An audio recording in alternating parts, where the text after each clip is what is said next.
This is an exploration action selection board game where players are each going to be the head of their own independent research institute. Players are going to be recruiting different divers into their institute in order to unlock new actions that you're going to be using to explore the ocean floor. And if you are interested in this one, I think you can have a lot of confidence backing it because this one is a re-implementation of the very popular game Endeavor Age of Sail, but this one's going to be adding some streamlined rules as well as upgraded artwork. But that's not all, because there's also going to be some brand new mechanisms as well, including the brand new scenarios that are going to be introduced. And these scenarios are going to be offering you a whole bunch of different ways to set up the game, along with different rules and goals that are specific to those scenarios. So this is just going to be adding a ton of variety, allowing you to make each game play a little bit different than the last. But that's not all that these scenarios offer, because each one's also going to be offering a competitive solo and co-op mode as well. Another thing that's new in this game is that each specialist or diver that you recruit into your own personal action tableau is also going to be upgradable. So each one's going to be double-sided, and when you do upgrade that specialist, you'll be able to flip them over to their more powerful side. This version of the game also features a modular ocean that's going to be built up as you play the game, just adding even more variety as different cards show up in your different sessions. And this one is also our Discord pick of the week, which is not a surprise at all considering how well the original game did.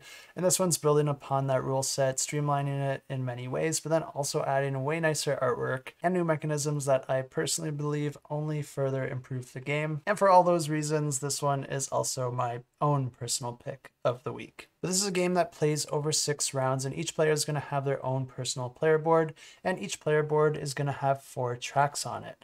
And at the start of your turn, you're essentially just going to be going through each of those tracks. Your first track is going to allow you to recruit a new specialist into your tableau, but as you move that track up throughout the game, that's actually going to give you more options to choose from when you go to recruit a specialist from the market, because new columns are going to be moving up as you move that track further to the right. But in order to perform actions with these different specialists, you need to have action tokens that you're going to be placing onto those cards every time you perform that action. And it's the second track that dictates how many new action discs you'll get to pull into your own personal supply. But one thing that's important to note here is that in order to place an action disc onto one of your specialists, it needs to have an action space available on it. And if you've placed a disc on that specialist previously and that disc is still occupying that action space, then that means that you can't use that space until you've recalled that action disc back to your supply. And that's what the third track is for, because it's going to dictate how many of those action discs you can recall back into your supply, which is essentially another way to get action discs into your supply in order to reuse them. But then it also opens up more of your specialists to be used again, which is going to give you even more options. And these are the 3 tracks that you're going to be going through one by one at the start of your turn and performing the associated action. But then there is a 4th track that you're also going to be trying to get as far to the right as possible in order to upgrade it, but it doesn't come into play at the start of your turn. Instead, it comes into play when you perform your actions, because this is your movement track. And after players have gone through all those tracks and performed the associated actions, then players will be taking turns placing their action discs onto their specialists in order to perform the associated actions of those specialists. And those actions can allow you to do all sorts of different things, like moving your ship token along the surface of the ocean. And of course, the amount that you can move your ship is dictated by that movement track. But wherever you decide to stop, you'll gain the arrival bonus for that location. But then each of these cards also has other actions associated with it that you can also perform. And this is why you want as many of these action tokens as possible, because as you're exploring the ocean, you're going to get new opportunities to perform actions. And in order to perform those actions, you have to put action tokens permanently on those locations, which could translate to spending a bunch of those action tokens on a single turn as you chain all these actions together. And another action you can perform is to explore more of the ocean, and you can either explore a new column of the ocean by adding a new surface card to the ocean tableau, or you could choose to go deeper into the ocean by drawing cards from that specific depths deck and then choosing the one that you want to add to the ocean.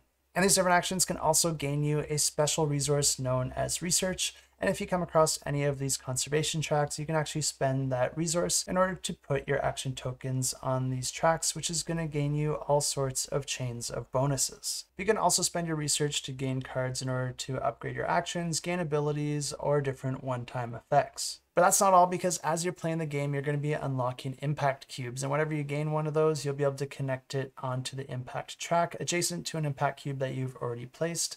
And doing this is going to give you ongoing bonuses and victory points at the end of the game, depending on the different paths that you choose.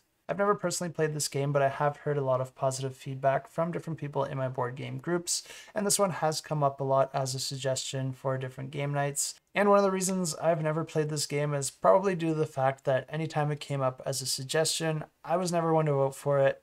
Personally, I found that the original box art and the name of the game just made it seem like it was going to be one of these giant, sprawling exploration games with a ton of rules that would just take forever to play. But after doing the research here to explain this game, I'm kicking myself for never giving this one a shot, because this one does look like a ton of fun and I'm very tempted to back it. But I would like to get a game in before I do. So if there is a TTS for this one, and there probably will be, I'll definitely try to give it a go, because it doesn't look nearly as complicated as I thought it would be. In fact, it looks very streamlined. And honestly, it looks exactly like my type of game. And if you agree, you can find a link in the description below where you can follow to get notified on launch.